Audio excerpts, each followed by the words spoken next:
heard about tax cuts and infrastructure. We heard about Georgia's business climate and economic growth. We heard the language of success. But here's what we didn't hear.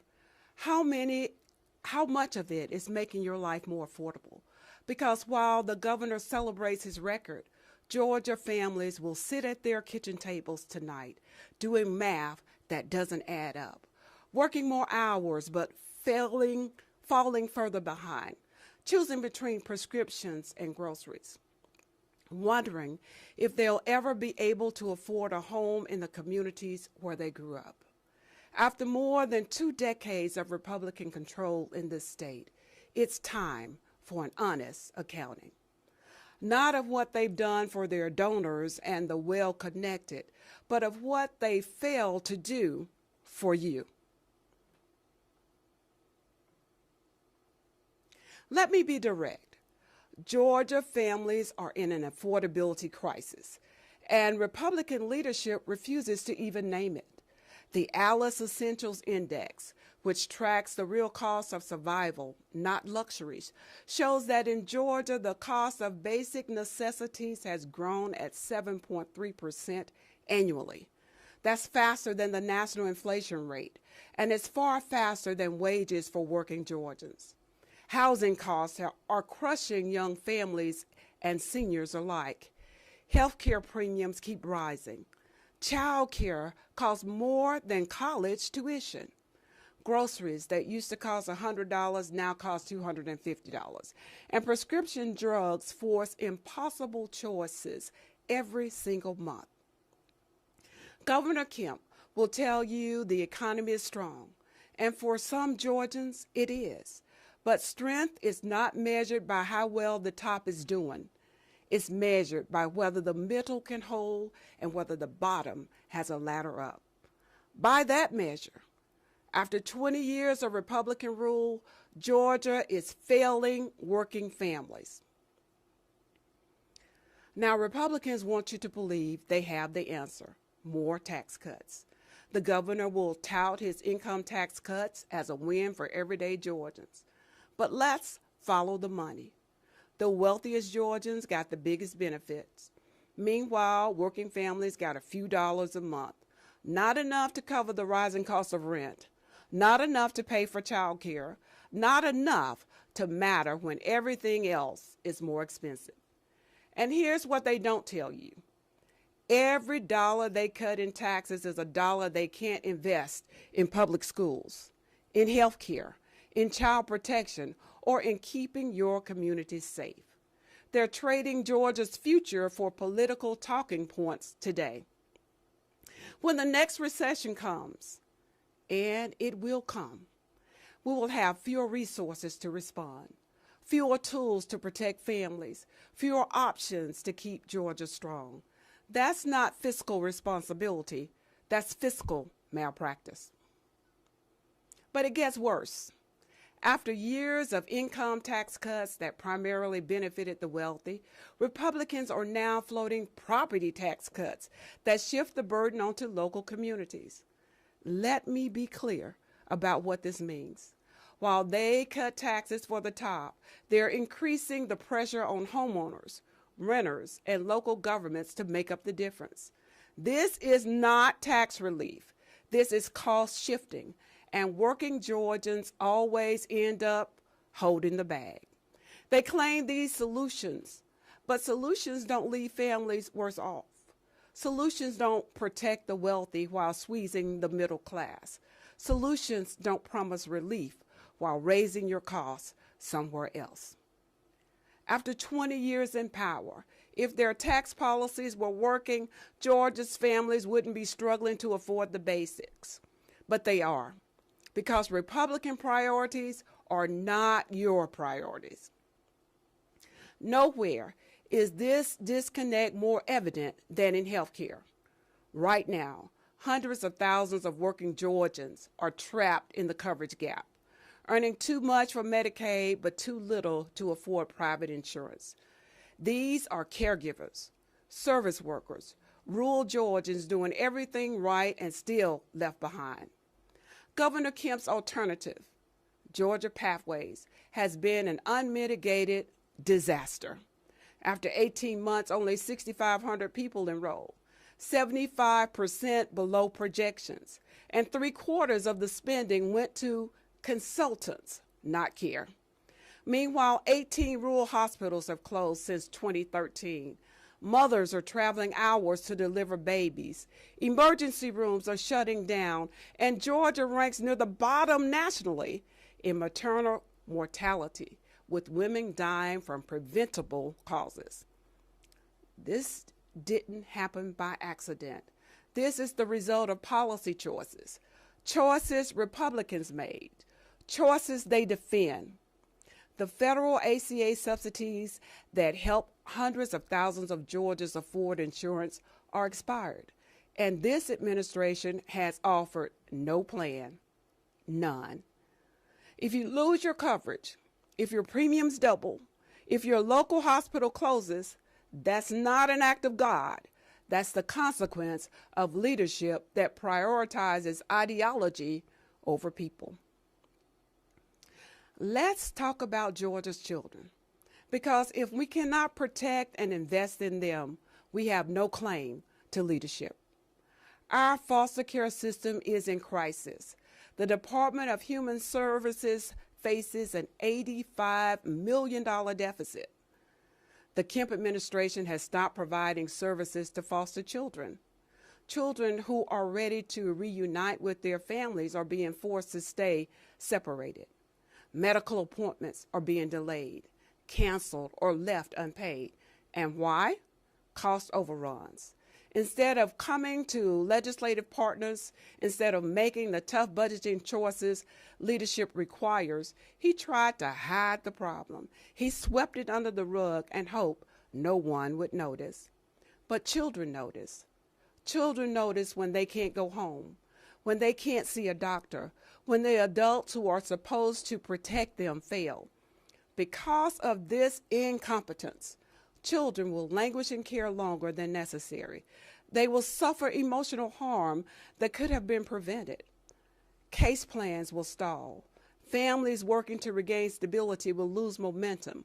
Long-standing providers who serve these vulnerable children will go under, and DFACS workers, already overwhelmed, will buckle under impossible caseloads. This problem should have been solved months ago, but it wasn't.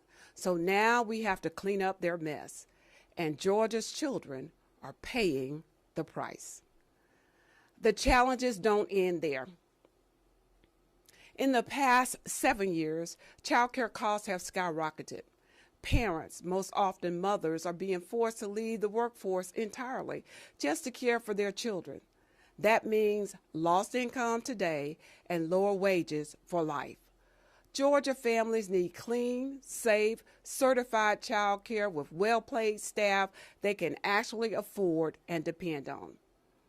At the same time, too many Georgia children are not reading on grade level by 3rd grade, a known predictor of poverty, incarceration, and lost potential. And instead of strengthening the public schools that educate 90% of Georgia's children, this administration is diverting public dollars to private school vouchers. This is not school choice. This is abandonment. Rural schools lose funding. Urban schools face overcrowding. Special education services are strained, and the students left behind, overwhelmingly low income, Black and brown, are told to make do with less. You cannot claim to care about Georgia's children while undermining the very systems meant to protect and educate them. And we must talk about democracy itself. Since Republicans took control, they have systematically made it harder to vote. Longer lines, fewer drop boxes, more barriers, more intimidation. A government that fears its own voters is a government that has lost its way. They say it's about security, but we all know what it's about: control. When you can't win on ideas, you change the rules. When you can't persuade, you suppress. Georgia's strength has always been in its people. But if you silence the people, you hollow out the state. Here's what the 20-plus years of Republican control and 7 years of Governor Brian Kemp has given us.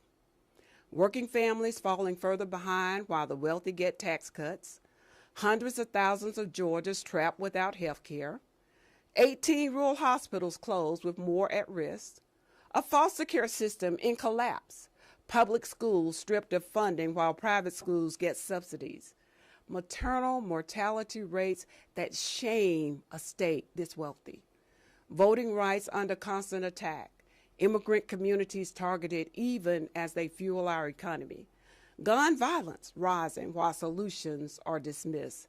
This is not a record to run on. This is a record to run from. Georgians have had enough. And now, as costs spiral and families struggle, their answer is the same as it's always been. More tax cuts for the top, more burden on the middle, and more excuses for why government can't help. Democrats have a different vision, one rooted in the reality Georgia families live every day. We believe affordability must be the standard by which we measure every policy. If it doesn't make life more affordable for working families, we don't support it. That means lowering the cost of health care by fully expanding Medicaid, capping prescription drug costs, and investing in state-funded programs to reduce insurance costs. It means keeping rural hospitals open and addressing maternal mortality as the crisis that it is. Making housing affordable by increasing supply, protecting renters from exploitation, and ensuring that home ownership is within reach for young families and working Georgians, not just investors and out-of-state buyers. Investing in public education, because strong schools mean parents don't have to pay for private alternatives, because educated workers earn higher wages, and because no child should be left behind based on their zip code. Making child care affordable and accessible so parents can work without spending half their paycheck on care, and so every child gets a strong start. Ensuring working Georgians keep more of what they earn through a tax system that is fair, not one that cuts rates for the wealthy while shifting burdens onto homeowners and renters. Protecting democracy so every Georgian's voice is heard, every vote is counted, and government remains accountable to the people, not special interests. This is not radical. This is responsible. This is what leadership looks like when it serves the people, not the powerful. The question is not whether Georgia has potential. We all know it does. The question is whether we will finally realize that potential for all Georgians or continue down a path that leaves working families behind. Governor Kemp and Republican legislators will tell you they've done enough, that Georgia is strong, that Georgia is the #1 place to do business. But I ask you this, if Georgia is so strong, why are you struggling? If the economy is booming, why can't you afford rent? If their policies are working, why does everything cost more? The truth is simple. Their policies work for some Georgians, just not most Georgians. After 20 years of the same priorities, the same tax cut promises, the same refusal to invest in health care, education, and in our children, the results speak for themselves. Georgia's families are doing their part. They're working harder than ever. They deserve a government that works just as hard for them.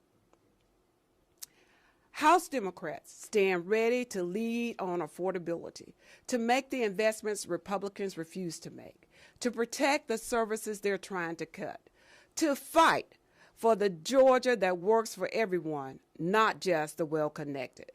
We are fighting for affordable health care options. We are fighting to fund public schools. We are fighting to make housing and child care affordable. We are fighting to protect democracy and voting rights. We are fighting to keep your costs down, not shift them around. Because Georgia families and your children deserve nothing less. This is not about partisan politics. This is about priorities. It's about who government serves. It's about whether we will finally meet this moment with the courage and the honesty it demands. 20 years is long enough to judge a record, and the record is clear. It's time for a new direction. It's time to actually put Georgians first. It's time for a government to work for you. Thank you.